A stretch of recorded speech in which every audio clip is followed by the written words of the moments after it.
Colin Cowherd did this on his show this morning. You're very big on coach-quarterback combo. Oh, yeah. Please explain. Well, a quarterback and a coach, they have to be in sync. And so you can have a great quarterback who has a terrible coordinator or a great coordinator who has a terrible quarterback, and it doesn't really add up to much. And I think about the Alex Smith early days where every year he had a different coordinator, and a lot of times he had a different head coach. And so he was unable to really get that syncopation with the same coordinator. And I look at Shanahan and Purdy, and if Purdy didn't have Shanahan, he wouldn't be as good as he is with Shanahan. And I think that's no disrespect to Brock. It's Kyle Shanahan's that good. Okay, so Cowherd, clearly listening to a lot of Dan Dibley content lately. Smart, Colin. Decided to put together his rankings for head coach quarterback combo. Where do you think Brock Purdy and Kyle Shanahan landed? Here it is. Here are my 10 best quarterback coaching combos. I would say 10. And a little bit of this is because Brock Purdy's been banged up. Again, last year he got hurt. I'd put Shanahan and Purdy. They averaged 28 a game together. But again, no Christian McCaffrey. I think Purdy is largely driven by Shanahan's play calling and McCaffrey's greatness. But he deserves credit. When he came back off his injury, Brock was excellent. So I would put them at 10. Okay. I mean, 10. They're at 10. And I would love to hear the other 9. You don't have to play them, but to me... No, I don't have them. Right. If they're at 10... Meaning I don't have the sound of them. I have... Right. Yeah. And I'm interested to know who the other 9 are. And, okay, Andy Reid and Patrick Mahomes. All right, I'll give you that one. Sure. McVay and Stafford. Go ahead and put that one on the board as well. I think was number 1, was it not? Yeah. I have them here for you if you need them. Fire away. Number 1, Sean McVay and Matthew Stafford. Number 2 is Andy Reid and Patrick Mahomes. Number 3, Jim Harbaugh and Justin Herbert, Niners opponent tonight. File that. Number 4, Ben Johnson and Caleb Williams. Number 5, Mike McDonald and Sam Darnold. That's funny. Number 6, we got the Patriots, Vrabel and Drake Maye. Pause. And that's number 6, according to Cowherd. Okay.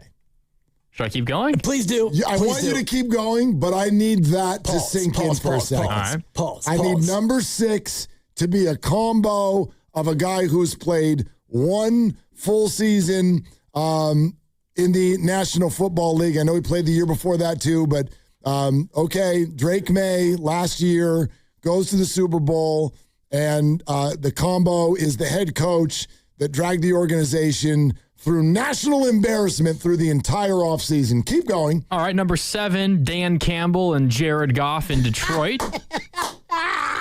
Okay, kneecap, go ahead. Number 8, Matt LaFleur and Jordan Love up in the frozen tundra right, got it. of Lambeau. Okay. Number 9, we have a rookie head coach, Joe Brady and Josh Allen in Buffalo, and then Kyle Shanahan and Brock Purdy at number 10. I get where we're going with that. Like, I mean, the fact that Josh Allen is number 9 is like, that's him saying, I don't even know who the hell the head coach is, but It's Josh Allen. And so you could almost put that as at number 9, it's Josh Allen along with whoever the hell showed up yesterday. Who are you? Yeah, like I'm almost less offended by that than some of the others, to be honest with you. I mean, look, they're all good. All 10 of those have things that they offer. So I'm not here to criticize anybody on that list. We're going to bite a kneecap off. I think he probably actually did a good job of figuring out who the top 10 were. There's just a few that are out of order. And there's some in there that I think belong in the top 10 that weren't. Like, go ahead. I mean, you got Lamar Jackson certainly as a guy in Baltimore. Right. And, you go to Zach Taylor and Joe Burrow in Cincinnati. Lamar's coach's first year.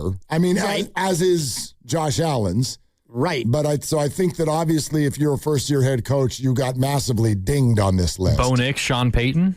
Bo Nix, Sean Payton is a fair combo to add to the conversation. Yeah, I mean, for me, it's Burrow and Zach Taylor. Like, no love for Zach Taylor. And Joe Burrow's a guy who everyone says is top 4, top 5 quarterback in the league. You have love for Zach Taylor? More so than, Brady, who is a first-time head coach. See, I actually agree with that one. You got Joe Burrow as your quarterback, and you can't even make the playoffs. Like they are just missing the playoffs. I know he's been hurt. Always. And they have no defense. That thing is, I don't believe the Bengals are I don't look at that and think, wow, they're well coached. I think Joe Burrow's awesome, but I don't think that organization is in the greatest space. I also think that Colin did himself and his list a bit of a disservice because if you want to really get into this and roll up your sleeves, it's about the play caller and the quarterback. And this is where, Shanahan and McVay, they're the head coach. They're also ostensibly the play callers. And so Dan Campbell, he's not calling the offense for Jared Goff. That's a very fair point, but I don't think it necessarily discounts the idea of a head coach quarterback combo. You don't have to draw the through line of they work together on each play. I think he's just saying, if we combine these, they are, would you agree, the two most important figures in an organization? The quarterback and the head coach? Yeah. Most likely, yeah. Yes, to me, I get what you're saying, but I get where he's kind of coming from on that. And no love for Sirianni and Jalen Hurts? That's the one I was going to ask you about. You're listening to 95.7 The Game, KGMZ FM and HD1 San Francisco, Odyssey Sports Station, and the home of the Golden State Warriors and Valkyries, always live on the free Odyssey app and come to you live from the Laughing Monk Studios. Look, I'm not going to blow sunshine up your wahoo. I'm not even here to say that Shanahan and Brock Purdy should be top 3.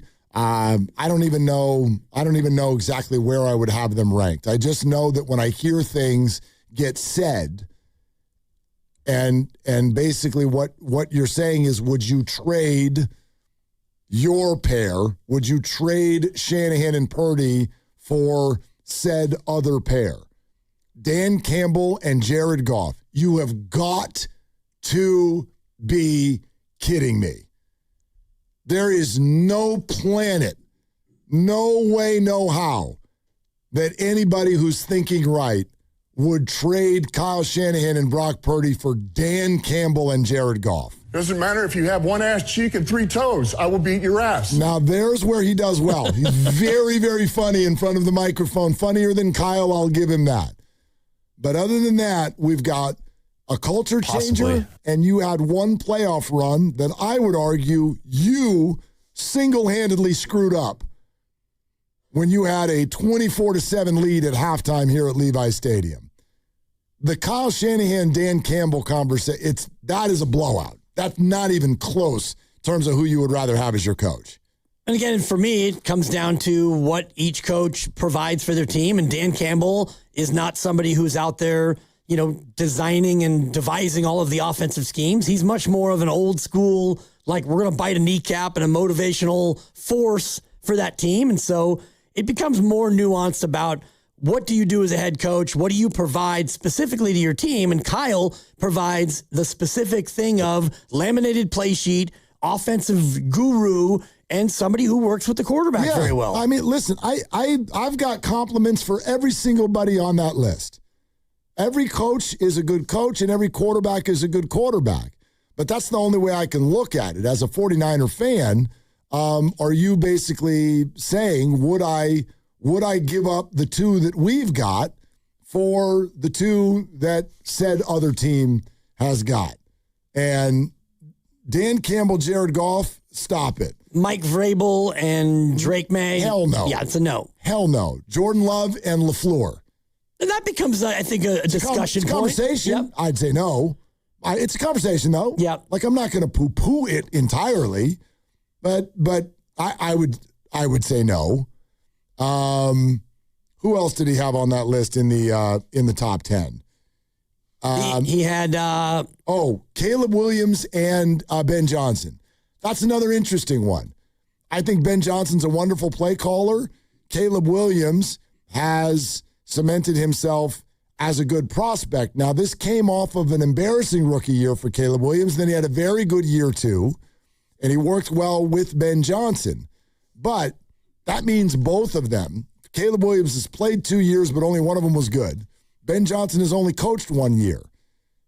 No. A little early. No. I like the way they're trending. Me too. And everybody is so high on Caleb Williams this year. They're kind of everyone's boutique pick to pop this year. And so, you're always a big fan of zagging when everyone's trying to zig. And Bears ain't winning that division, brother. Interesting to see. I've been going through a lot of the the deep dive, the Warren Sharp rest advantage, disadvantage, and they do have the single best net rest edge in football this year. They also have a first place schedule, and I would argue, and I'm going to get you on my side on this one, the Chicago Bears are this year's Kansas City Chiefs. I'm not telling you they're only going to win 6 games, but go back to last year and look at the way and how and the score of the Bears' victories. Bananas. I'm sorry, Ben, but this play you called where Caleb snaps the ball and then runs the other way 26 yards, closes his eyes, and hucks the ball up into the snow, and it lands into a receiver's hand. I'm sorry, did you call that? Like, come on. Almost all of their wins were by 1 score. It was miraculous comeback after miraculous comeback. Unless this defense is way better, and their big free agent signing is already out for the year, unless that defense is way better, you're asking too much of Caleb Williams and Ben Johnson, quite frankly. You can't win football games that way, not consistently. It's difficult. You look at their schedule. They do square off with the NFC South, which definitely helps. You open up at Carolina, and I think the other crossover you have is with the AFC East. Right. So you've got Miami out there and the Jets. Those are 2 very winnable games. I was going through my season total over-unders this morning, trying to figure out on Kalshi, trade on anything, promo code DIBS, D-I-B-S. Or Willard. I was trying to find which ones I really liked the most. And one of them I was liking early is Chicago over 9.5 wins for the year. And you and I talked about how prime they are for a regression because of the first place schedule, the turnover differential, which was bananas, and the fact that they won all these single score games. But I look at their schedule and the opponents they have and the rest advantage. I think those 2 things balance out. I'm not saying that they win the NFC North, but I'm liking over 9.5 wins for the Bears. We might need a side wager, pizza bet or something on that. I would lean under, and it's not because I don't like the Bears, but I think every game that they play in the division is hard, number one. And, you highlight that they get to play the Jets and the Dolphins. I'll highlight that they get to play the Patriots and the Bills. And they've also got Philadelphia on the schedule. They've got Jacksonville on the schedule. It's really difficult late. There's a stretch from Thanksgiving to Christmas that goes Lions, Jags, then there's the Dolphins, but then at Buffalo, Green Bay, Detroit, they finish at Minnesota.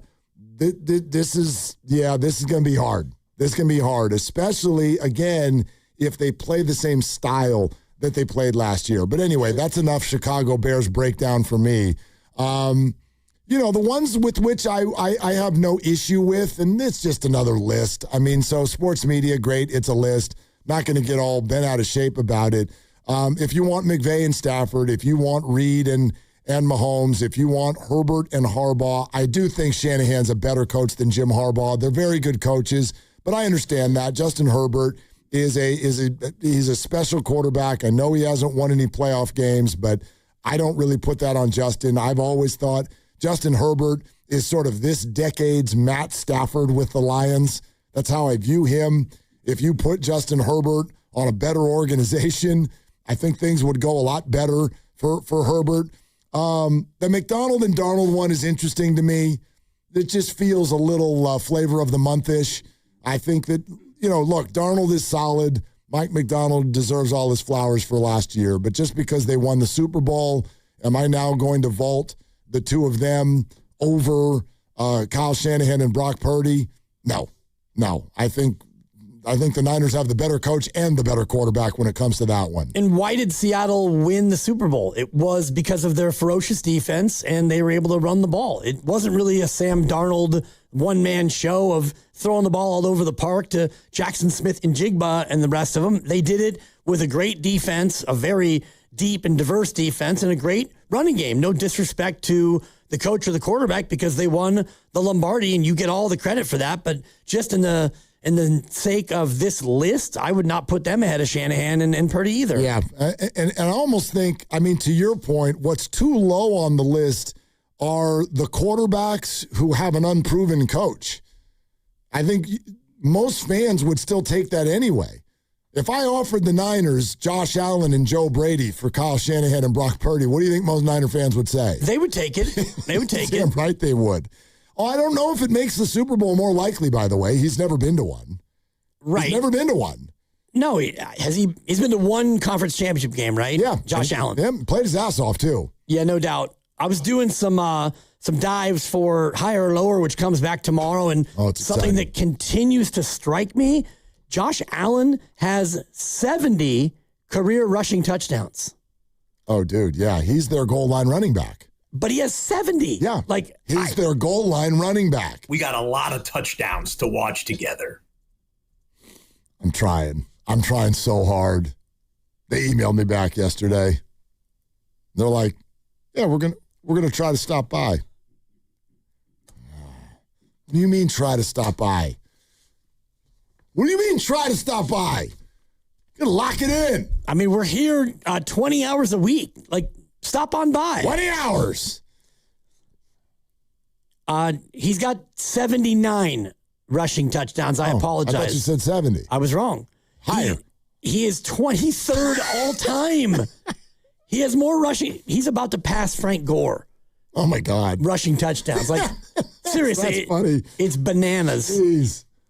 So, yeah, I like all those guys. But, yeah, Joe Burrow, Lamar Jackson, and Josh Allen are probably also a little too low on the list. Yep.